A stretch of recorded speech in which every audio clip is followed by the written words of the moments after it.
In the darkest hours of World War II, when the fate of the free world hung in the balance, an extraordinary unit of soldiers prepared for battle. But these men carried no rifles. They wielded no conventional weapons. Their arsenal consisted of rubber tanks, sound effects, and theatrical props. Their battlefield was the realm of illusion and deception. This is the story of the Ghost Army, officially designated as the 23rd Headquarters Special Troops, one of the most closely guarded secrets of the Second World War. For decades after the conflict ended, their extraordinary contributions remained classified, their achievements unknown to the world they helped save. The year was 1944. Allied forces were preparing for the most ambitious military operation in human history, the invasion of Nazi-occupied Europe. But success would require more than just courage and firepower. It would demand cunning, creativity, and an unprecedented campaign of strategic deception. The concept of military deception was not new. Throughout history, commanders had employed feints, false information, and misdirection to confuse their enemies. From the Trojan horse of ancient Greece to Napoleon's elaborate maskirovka, from Sun Tzu's teachings on the art of war to the more recent deceptions of the First World War, military leaders had long understood that victory often belonged not to the strongest army, but to the most cunning commander. But what the Allies were about to create would transcend anything attempted before. A dedicated unit whose sole purpose was to deceive, to create phantom armies that existed only in the minds of German intelligence officers. The architect of this ambitious vision was a British officer named Major Ralph Ingersoll, who had been a journalist and magazine editor in civilian life. Before the war, Ingersoll had worked at Fortune magazine and later co-founded the newspaper PM in New York City. His background in media and communications gave him unique insights into how information could be shaped, manipulated, and used to influence perception. Ingersoll understood something fundamental that many military commanders of his era did not fully grasp. In modern warfare, perception could be as powerful as reality. If German commanders believed Allied forces were stronger, more numerous, or positioned differently than they actually were, they might make fatal strategic errors. They might concentrate forces against phantom threats while leaving actual targets vulnerable. They might delay counterattacks while waiting for reinforcements to face armies that never existed. But Ingersoll needed more than soldiers. He needed artists, designers, sound engineers, theatrical specialists, creative minds who could think beyond conventional military doctrine. He needed people who understood the psychology of perception, who could craft illusions so convincing that trained enemy observers would never suspect they were being deceived. He needed individuals who could think like set designers, like Hollywood directors, like advertising executives, people whose professional lives had been devoted to creating compelling visual and auditory experiences. In the spring of 1944, a classified recruitment campaign began across the United States. Military intelligence officers visited art schools, design studios, and advertising agencies. They appeared at institutions like the Pratt Institute in Brooklyn, the Philadelphia Museum School of Industrial Art, the Art Students League of New York, and the Cooper Union for the Advancement of Science and Art. They contacted successful commercial art studios on Madison Avenue, where the advertising industry employed some of the most creative visual minds in the country. They even reached out to Hollywood, where special effects artists, sound technicians, and production designers possessed skills that could be adapted to military purposes.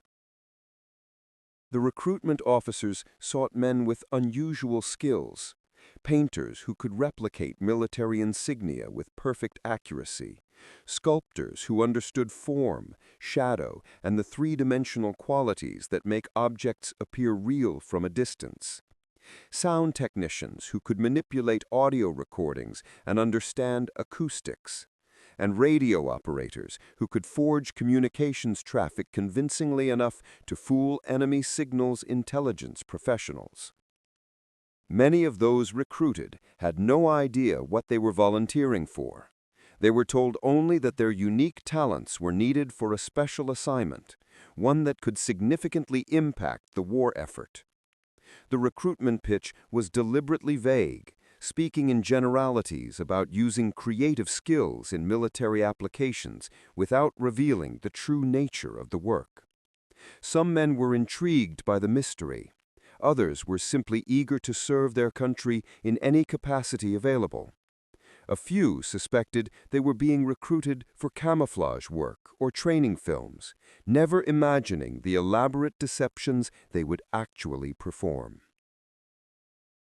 Among the recruits was Bill Blass, a young fashion illustrator from Fort Wayne, Indiana, who had been working in New York City's garment district and dreaming of launching his own design label.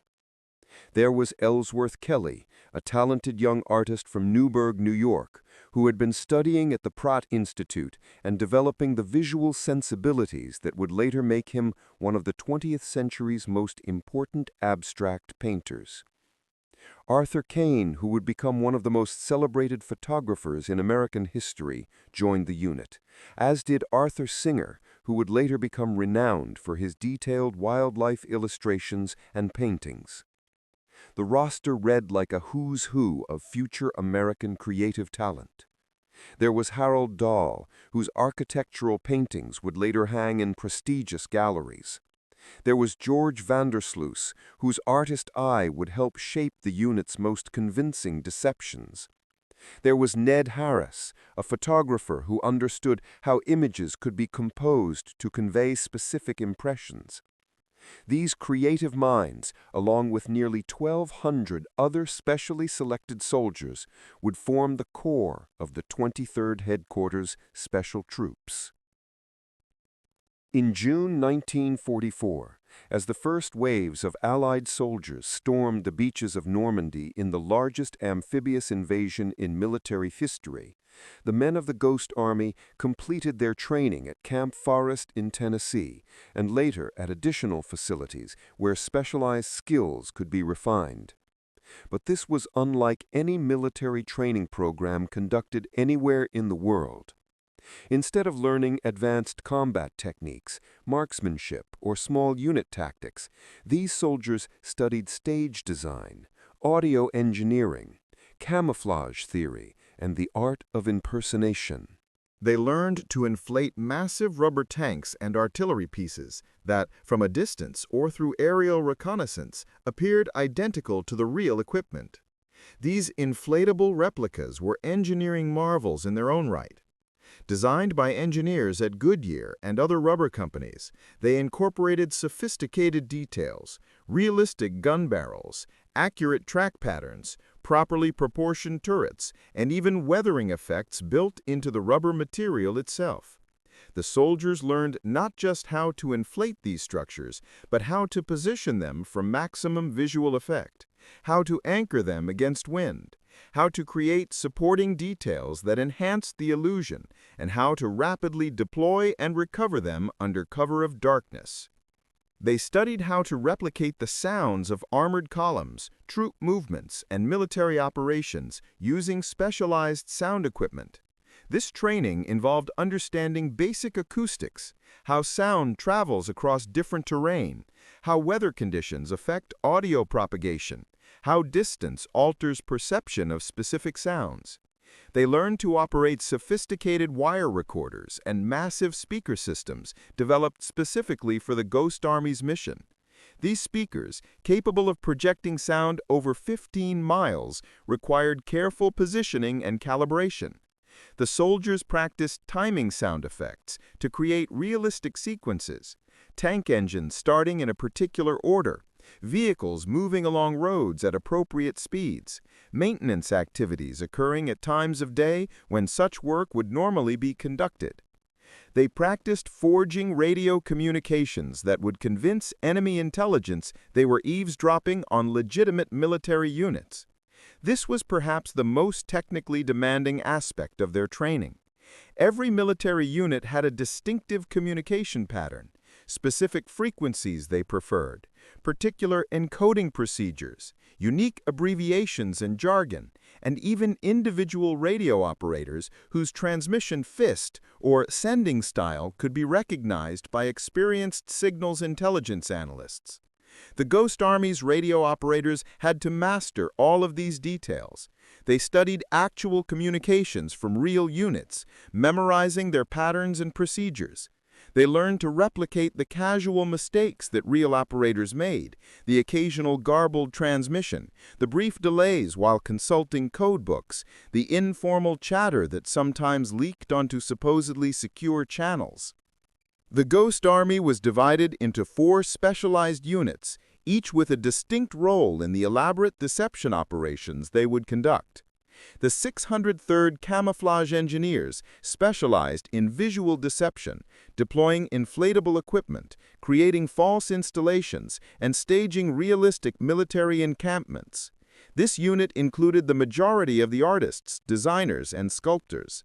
They were responsible for every visual aspect of the deceptions, from positioning individual inflatable tanks to creating entire false supply depots, complete with stacked crates, parked vehicles, and apparent administrative activities. The 31st 32nd Signal Service Company Special handled sonic deception, using massive speakers and pre-recorded sound effects to simulate the audio signature of military operations. Many of these soldiers had backgrounds in radio broadcasting, audio recording, or early television work. They understood sound in technical terms, frequencies, amplitude, reverb, and acoustic propagation. They could calculate how loud a sound needed to be to reach German observation posts 5 miles away. They could predict how fog or snow would affect their sound projection and adjust accordingly. The Signal Company Special maintained deceptive radio communications, creating phantom networks of military chatter that enemy signals intelligence units would intercept and analyze. These operators became masters of radio impersonation, able to mimic not just the official communications of various units, but also the subtle unofficial patterns that made radio traffic sound authentic. They learned when to be sloppy, when to be too formal, how to inject the small human errors that characterized real military communications. And the 406th Combat Engineers provided security and legitimate engineering support for the operations. While the other units focused on deception, the 406th handled actual combat engineering tasks, building real fortifications, clearing obstacles, and providing armed security for the deception operations. They were the Ghost Army's connection to conventional military capabilities, ensuring that the unit could defend itself if discovered by enemy forces. By late summer 1944, the Ghost Army received their orders. They would deploy to France, arriving on the continent just weeks after D-Day. The beaches of Normandy had been secured at terrible cost, but German forces remained entrenched throughout France, fighting desperately to slow the Allied advance toward the Rhine River and the German heartland beyond. Their mission was unlike anything any of them had imagined. They would operate along the front lines, often within artillery range of German positions, creating elaborate deceptions that would confuse enemy intelligence about Allied strength, positions, and intentions. As their transport vessels crossed the Atlantic during those late summer days of 1944, the men of the 23rd Headquarters Special Troops could scarcely imagine the extraordinary operations they would soon conduct. They were heading into a war zone armed with rubber props, audio equipment, and their creative ingenuity. Their work would take them from the hedgerows of Normandy to the Rhine River, from the forests of Luxembourg to the heart of Germany itself. They would operate in conditions of constant danger, creating illusions that had to be convincing enough to fool professional intelligence analysts, while remaining safe enough that the deception teams themselves could survive to conduct the next operation. The Ghost Army arrived in France in August 1944 to a landscape still scarred by the ferocious fighting of the Normandy invasion. While the beaches had been secured and Allied forces were pushing inland, the countryside bore witness to the intensity of modern mechanized warfare. Towns lay in ruins, their medieval churches and market squares reduced to rubble by artillery bombardments and aerial attacks. Roads were cratered by bombs. Fields that should have been golden with late summer wheat were instead churned into mud by tank tracks and scorched by fire. The civilian population, those who had not fled or been killed, moved like ghosts through the devastated landscape, struggling to comprehend the liberation that had come at such terrible cost to their homeland. For the men of the 23rd Headquarters Special Troops, the reality of combat zones came as a profound shock. Many had expected to operate far behind the lines, in relative safety, staging their deceptions well away from actual fighting. The training at Camp Forest had not fully prepared them for the visceral reality of a war zone. The constant sound of artillery fire in the distance, the smell of cordite and death on the wind, the sight of knocked-out tanks and vehicles still smoking on the roadsides, the long columns of hollow-eyed combat soldiers trudging toward the front or being evacuated to the rear with wounds that would change their lives forever. Instead of working in safety, they found themselves assigned to operations within artillery range of German positions, often just a few miles from enemy forces. The hedgerow country of Normandy, with its dense network of ancient field boundaries topped with thick vegetation, was perfect terrain for defensive warfare. German units, even in retreat, could establish formidable defensive positions in these natural fortifications. American forces were discovering that liberating France would be a grinding, bloody process, not the rapid advance they had hoped for after the successful Normandy landings. The Ghost Army's officers quickly realized that their mission would be far more dangerous than anticipated. They would need to balance the requirements of convincing deception, which often meant establishing equipment and operations in visible, exposed positions, with the need to keep their men alive. This tension between mission requirements and force protection would characterize every operation they conducted throughout the war. Their first operation, codenamed Elephant, would test every element of their training and push their creative abilities to the limit. In early September 1944, as Allied forces continued to expand their control of northern France, the 23rd received orders for an ambitious deception. They were tasked with impersonating the 2nd Armored Division near Brest, France, while the real armored units moved secretly to another sector where they would participate in a major offensive operation. The stakes were enormous. The 2nd Armored Division, nicknamed Hell on Wheels, was one of the most powerful formations in the American Army, with hundreds of tanks, armored vehicles, and supporting artillery. If German commanders discovered that this powerful division had disappeared from their positions near Brest, they might realize an attack was imminent elsewhere and redeploy their own forces to counter the threat. The Ghost Army's job was to prevent this discovery, to maintain the fiction that Hell on Wheels remained exactly where German intelligence believed it to be. The 23rd had just days to prepare for this complex operation. Intelligence officers briefed them on German reconnaissance patterns, when Luftwaffe aircraft typically flew observation missions, where German artillery observers were positioned, which roads were visible from enemy positions. They studied the 2nd Armored Division's actual deployment patterns, learning how armored units typically positioned their vehicles, where command posts were usually located, how supply operations were organized. Every detail mattered. A single element out of place might alert a sharp-eyed German analyst that something was wrong. Under cover of darkness, a convoy of trucks carrying deflated rubber equipment arrived at carefully selected locations around Brest. The positioning of these assembly areas had been meticulously planned. They needed to be close enough to the areas the 2nd Armored had actually occupied that the deception would be geographically plausible, but positioned where terrain features would provide some cover for the inflation and deployment process. The 603rd Camouflage Engineers, the visual deception specialists, began the painstaking process of bringing the rubber army to life. Inflating the equipment was harder than it looked. These weren't simple balloons that could be filled with helium and released.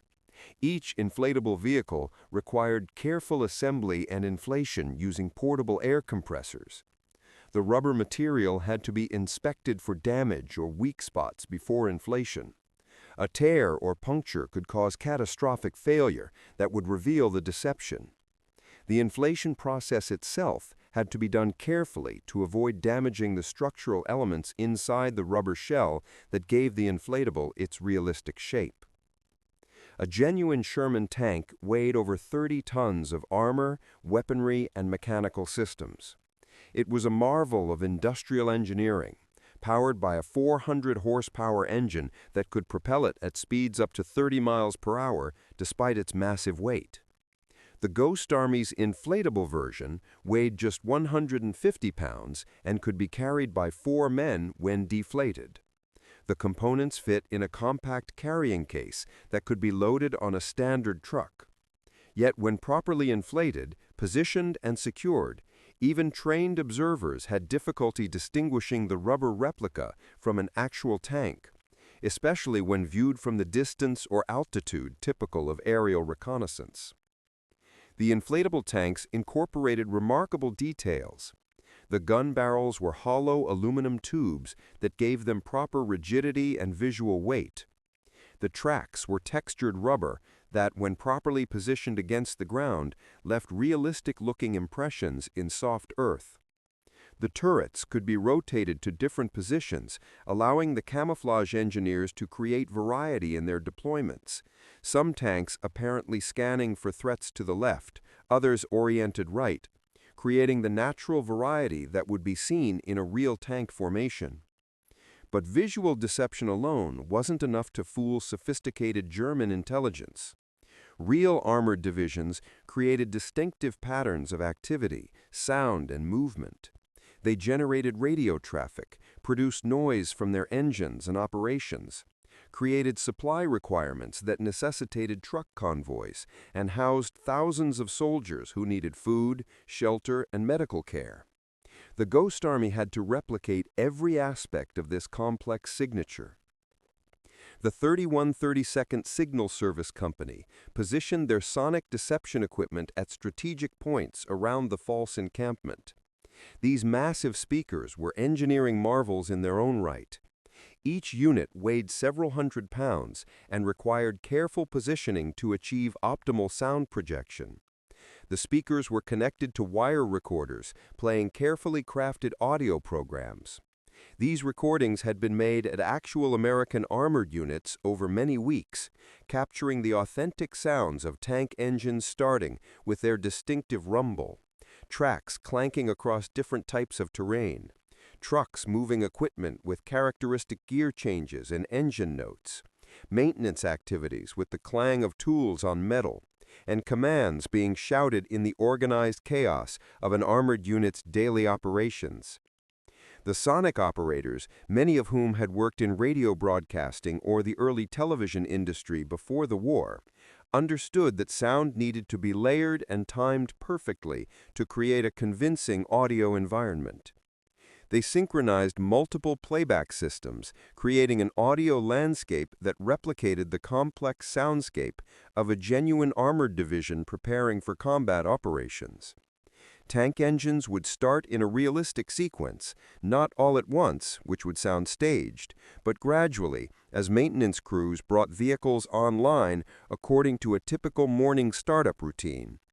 Vehicle movements would follow logical patterns, trucks arriving with supplies, tanks maneuvering to new positions, half-track carriers moving infantry to training areas. The sound technicians had to account for environmental factors that affected their work. Wind direction could carry sound in unexpected ways, potentially revealing their positions to enemy forces they were trying to deceive.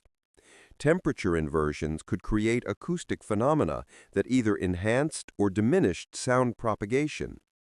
They learned to adjust their speaker positions and playback volumes based on weather conditions, time of day, and terrain features that might affect how sound traveled to German observation posts.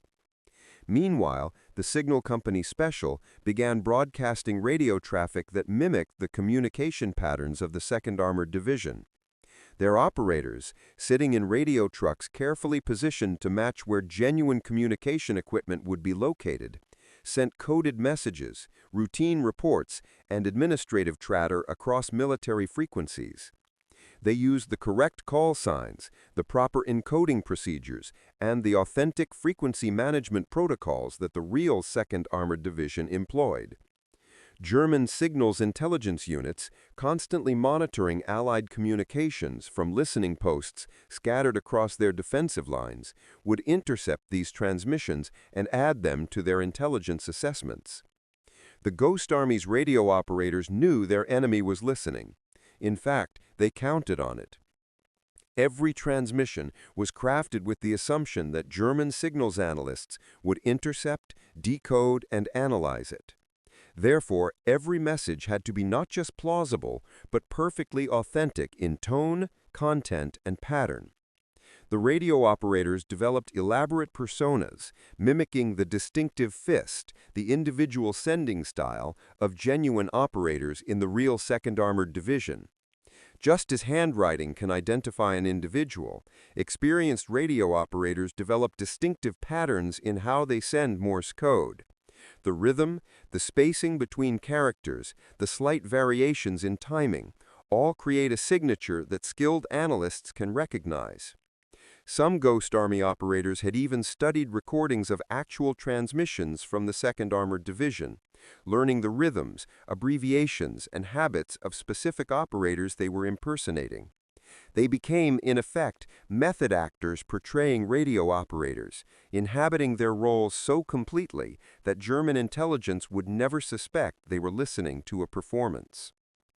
But perhaps the most dangerous work fell to the special effects teams, who had to bring the encampment to life through human presence. These soldiers, wearing the patches and insignia of the 2nd Armored Division on their uniforms, moved through nearby French towns, deliberately making themselves visible to local civilians, some of whom might be passing information to German intelligence networks that still operated in the area despite the Allied liberation. This was a delicate psychological operation. The soldiers had to appear natural, like genuine tankers taking brief leave from their units to visit nearby towns. They patronized cafes, carefully nursing drinks and engaging in casual conversation with civilians. They attended church services on Sunday mornings, sitting in pews alongside French families trying to rebuild their lives. They visited shops, purchased small items, and made casual conversation that established their identity as members of the 2nd Armored Division. These interactions had to be perfectly calibrated. Too much obvious talk about their unit would seem suspicious. Genuine soldiers would know better than to discuss military details in public. But casual mentions, natural references to being from Hell on Wheels, comments about their experiences since landing in Normandy, these created the impression of authenticity without triggering counterintelligence alarms. The soldiers spoke of missing home, of hoping the war would end soon, of the French countryside reminding them of places back in America. They were, in effect, performing an elaborate theatrical production with the towns of Brittany as their stage and the local French population as their unwitting audience. The deception required extraordinary attention to detail that went far beyond just positioning inflatable tanks. Laundry lines appeared at the false encampment, displaying uniforms with proper 2nd Armored patches and insignia. The camouflage engineers had even gone to the trouble of having these uniforms properly worn and weathered, understanding that fresh, clean uniforms would look suspicious in a combat zone. Mess tents produced cooking smoke at appropriate mealtimes, breakfast, lunch, and dinner smoke rising at hours when real soldiers would be eating. The engineers burned actual garbage to create the proper smell and appearance of a functioning military camp. Vehicle tracks were carefully created in the mud, showing patterns of heavy equipment movement. The engineers studied how real tank tracks looked in different soil conditions and replicated these patterns meticulously. Supply dumps appeared, with stacked crates and fuel drums positioned exactly as they would be in a genuine armored unit supply area. Some of these crates were real, though mostly empty. Others were wooden frames covered with painted canvas that looked authentic from any distance beyond about 50 yards. Even trash pits were carefully arranged with debris that matched what a genuine armored unit would produce. Empty ration containers, discarded cigarette packages, worn-out equipment parts. The Ghost Army understood that German intelligence analysts pored over every scrap of information they could obtain. Aerial photographs would be examined under magnification. Local French civilians would be interrogated about what they had seen and heard. Every element had to withstand this scrutiny. At night, lighting patterns matched those of authentic military installations. This was trickier than it might seem. Military units in combat zones operated under strict blackout protocols, allowing no visible light that might draw enemy artillery fire or aerial attack. But perfect blackout discipline was impossible to maintain in a camp of thousands of soldiers. There were always small light leaks, a flashlight inadvertently pointed upward, the brief glow of an opening door before it was quickly shut, the dim illumination of guard posts that needed some light to function effectively. The Ghost Army replicated even these subtle details, creating small, controlled light leaks that matched the pattern a real camp would produce, despite best blackout efforts. For 6 days and nights, the Ghost Army maintained this elaborate fiction. Inflatable tanks were periodically moved to new positions, mimicking the tactical repositioning that real units conducted. Sound effects changed to match different operational phases throughout each day: morning startup routines, daytime maintenance activities, evening shutdown procedures. Radio traffic evolved to reflect the supposed activities of the Phantom Division, with communications about training exercises, supply requisitions, personnel matters, and tactical planning. The soldiers of the 23rd worked in shifts, some maintaining the deception, while others caught brief periods of sleep in concealed locations away from the false encampment. They lived in constant tension, knowing the German artillery could strike at any moment if their deception drew too much attention, yet needing to make the deception prominent enough to be noticed by enemy intelligence.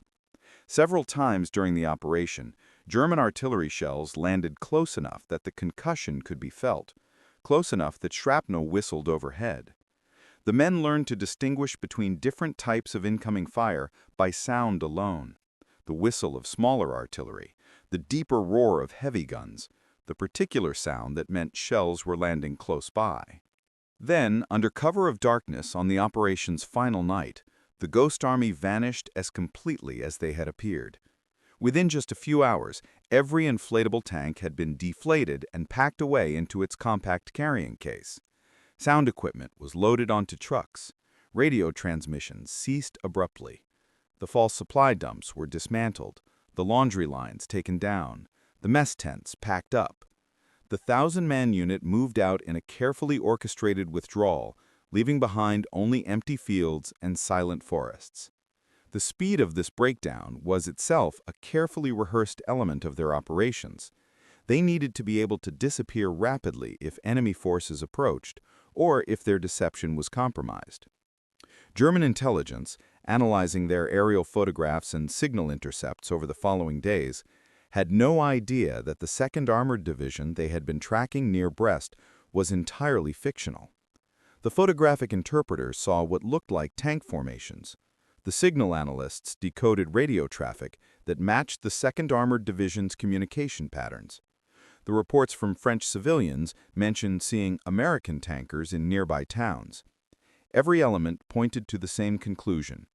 Hell on Wheels remained in position near Brest, a powerful force that pinned down German units that might otherwise have been deployed elsewhere. Meanwhile, the real 2nd Armored Division, operating dozens of miles away, achieved complete tactical surprise in their actual operation. German forces in that sector were unprepared for the assault, having positioned their reserves based on intelligence that underestimated Allied strength in the area. The success of the actual operation owed something, how much can never be precisely calculated, to the Ghost Army's deception that had frozen German units in place to counter a threat that existed only in their intelligence estimates. Operation Elephant was a stunning success that validated the entire Ghost Army concept. But it was only the beginning of a campaign that would see them conduct more than 20 major deception operations over the next 9 months, each one refining their techniques, pushing their capabilities further, and contributing to the Allied advance across Europe.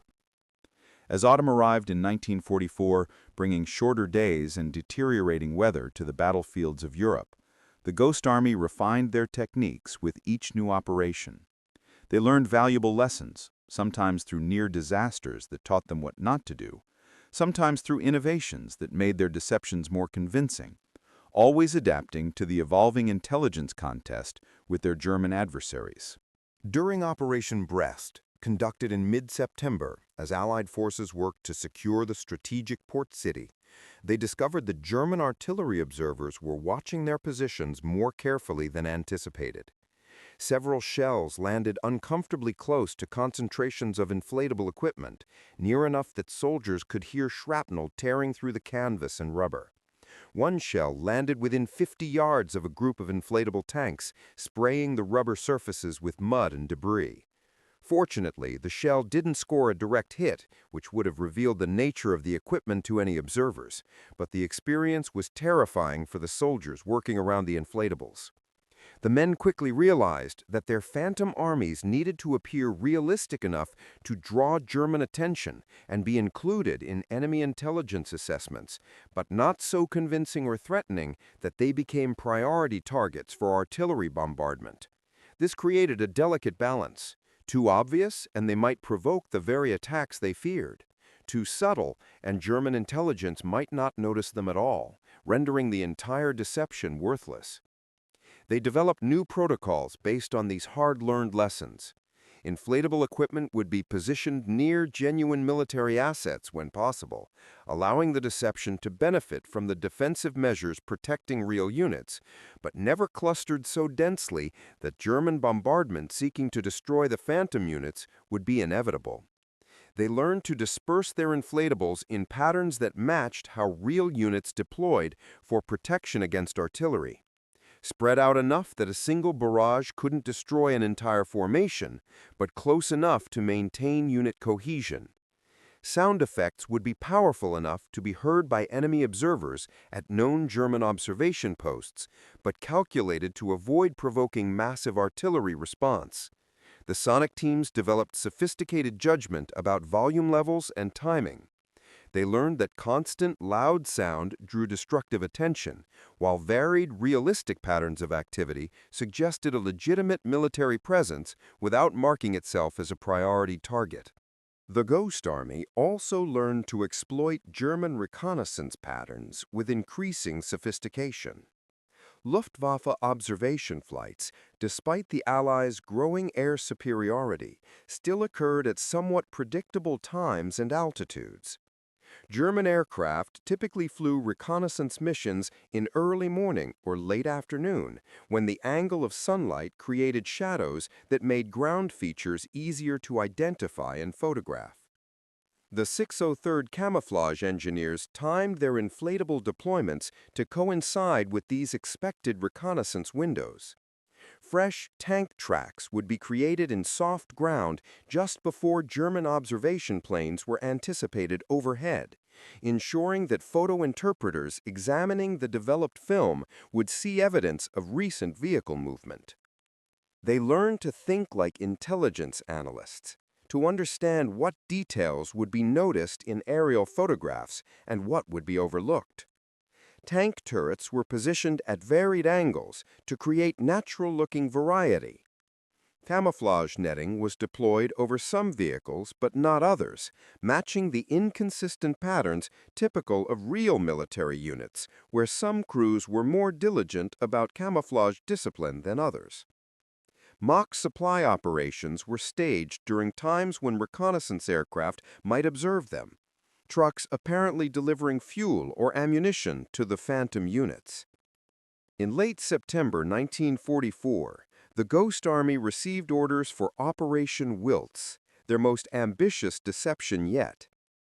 The genuine 4th Armored Division which had been instrumental in the breakout from Normandy and the rapid advance across France, was being withdrawn from the front lines for rest and refitting after months of continuous combat. Any armored division that had been in sustained action needed periodic relief to repair damaged vehicles, replace worn-out equipment, integrate replacement personnel, and give brief respite from combat stress. But withdrawing such a powerful formation created a dangerous gap in the Allied line.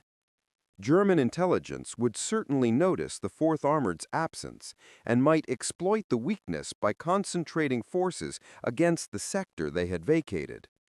The Ghost Army would impersonate the Fourth Armored Division, maintaining the illusion that these powerful armored forces remained in position near the Luxembourg border.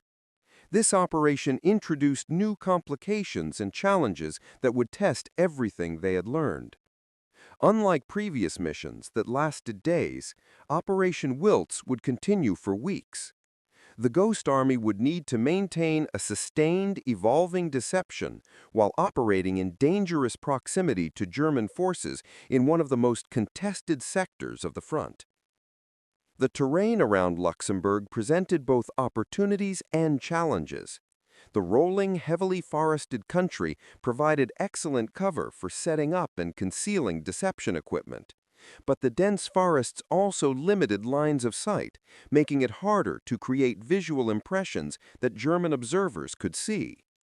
The roads were narrow and winding, complicating the logistics of moving heavy equipment, even relatively lightweight inflatable equipment, into position. The weather was deteriorating as autumn advanced, bringing rain that turned roads to mud and created challenges for anchoring inflatable equipment. The men of the 23rd settled into an uneasy routine during Operation Wiltz. Days were spent maintaining the illusion in all its complex dimensions. The inflatable equipment required constant attention. Wind and weather caused wear on the rubber surfaces, requiring regular inspection and repair. The camouflage engineers developed running maintenance procedures, checking anchor points, touching up painted details that had been scuffed or faded, and adjusting positions to show the natural shifting that a real armored unit would display over weeks of occupation. Radio traffic had to evolve in realistic ways. The Signal Company Special created fictional narratives of training exercises, routine maintenance activities, administrative actions, and tactical planning. They mimicked the rhythm of life in an armored division at rest, less intense than combat operations, but still maintaining readiness. They broadcast routine reports, medical evacuation requests for fictional sick or injured soldiers, supply requisitions for parts and ammunition, and the general administrative chatter that characterized any large military unit. Sound effects were modulated to match the supposed activities of a unit in a rest and refit posture. Instead of the intensive combat preparation sounds they had used in previous operations, the sonic teams played recordings of maintenance activities, the sounds of mechanics working on vehicles, the intermittent engine tests as repairs were checked, the lighter patterns of movement characteristic of training rather than combat operations. Nights brought genuine danger that reminded every man that they were operating in a combat zone, despite their unusual mission. German patrols regularly probed the front lines, seeking intelligence about Allied positions and sometimes attempting to capture prisoners for interrogation. Artillery fire was common, with both sides conducting harassment and interdiction fires against road junctions, suspected command posts, and assembly areas. The Ghost Army operated under constant threat, knowing that if a German patrol stumbled onto their positions and discovered the inflatable equipment, the entire deception would be compromised, and their own lives might be forfeit. Security became a paramount concern. The 406th Combat Engineers, the unit's security element, established defensive perimeters around the deception sites. They positioned guards, prepared defensive positions, and maintained communication with nearby Allied combat units who could provide support if German forces attacked. The security teams needed to be strong enough to repel small German patrols, but not so visible that they drew attention to the very sites they were protecting. It was another delicate balance in an operation built entirely on balancing contradictory requirements. During this extended operation, the Ghost Army's artists found themselves with occasional quiet moments when they could pursue their creative instincts, even in this surreal combat environment. In spare hours between operational duties, men like Arthur Singer and Harold Dahl created stunning sketches and paintings of the French and Luxembourg countryside, the devastated towns still bearing scars of recent fighting, and occasionally their own surreal work. Soldiers standing beside inflatable tanks, sound trucks hidden in forest clearings, the strange juxtaposition of theatrical equipment in a war zone. Arthur Singer, who had studied wildlife illustration before the war, found himself captivated by the European birds he observed. Species he had known only from field guides were now living subjects for his careful studies. He filled sketchbooks with detailed drawings of European robins, blackbirds, and finches, finding in nature study a psychological refuge from the stress of operating in constant danger. These wartime sketches would later influence his career as one of America's foremost wildlife artists. Harold Dahl, trained in architectural illustration, documented the medieval buildings of Luxembourg with careful attention to their Gothic and Romanesque details, even as many of these ancient structures bore fresh damage from modern warfare. His paintings captured the poignant contrast between centuries-old stonework and the devastation of 20th-century combat. Bullet-pocked walls on buildings that had stood for 500 years. Tank tracks gouging ruts through cobblestone streets laid down in medieval times. These artists understood they were witnessing something unprecedented. Many kept detailed visual journals, knowing that their classified work might never be publicly acknowledged, yet feeling compelled to record this unique chapter of military history. They documented their fellow soldiers at work, creating remarkable sketches of men inflating rubber tanks in forest clearings, sound technicians adjusting equipment, radio operators hunched over their equipment in cramped truck compartments. These artistic records would later prove invaluable in documenting the Ghost Army's operations once their work was declassified decades later. But art had to wait when operational demands required immediate attention. In October 1944, as the Allied advance continued toward Germany itself, the Ghost Army conducted one of their technically most complex deceptions, Operation Casanova. This time, they would simulate not just a single division, but multiple units simultaneously, creating the impression of a massive force concentration that might presage a major offensive operation. The operation required unprecedented coordination across the 23rd's various elements. Different sections operated across a broad front, each maintaining separate fictional identities. The 603rd CAM. The Ghost Army's story resonates across generations because it reminds us that in humanity's darkest hours, victory requires more than just martial valor. The 1,200 soldiers of the 23rd Headquarters Special Troops proved that creativity, imagination, and intelligence are as essential to winning wars as courage and firepower. They were artists who became warriors, fighting with illusion rather than ammunition, wielding deception as their primary weapon. From the studios of New York to the battlefields of Europe, from decades of enforced silence to hard-won recognition, their journey embodies the power of thinking differently, of approaching seemingly insurmountable problems from unexpected angles. They demonstrated that perception can be more powerful than reality, that a well-crafted illusion can achieve what brute force cannot.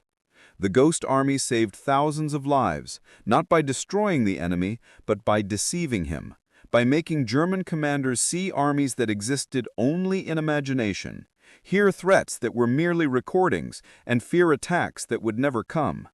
In an age of industrial warfare's terrible destructive power, they represented a different path, one that valued cleverness over killing, that proved human creativity could be as decisive as any weapon. Their legacy endures, not just in military doctrine, but in the reminder that innovation, imagination, and the courage to try unconventional approaches remain among humanity's greatest assets in overcoming any challenge, whether in war or in peace. Share this video if you believe people should know about the ghost army that fooled Hitler's generals, and subscribe for more World War II stories.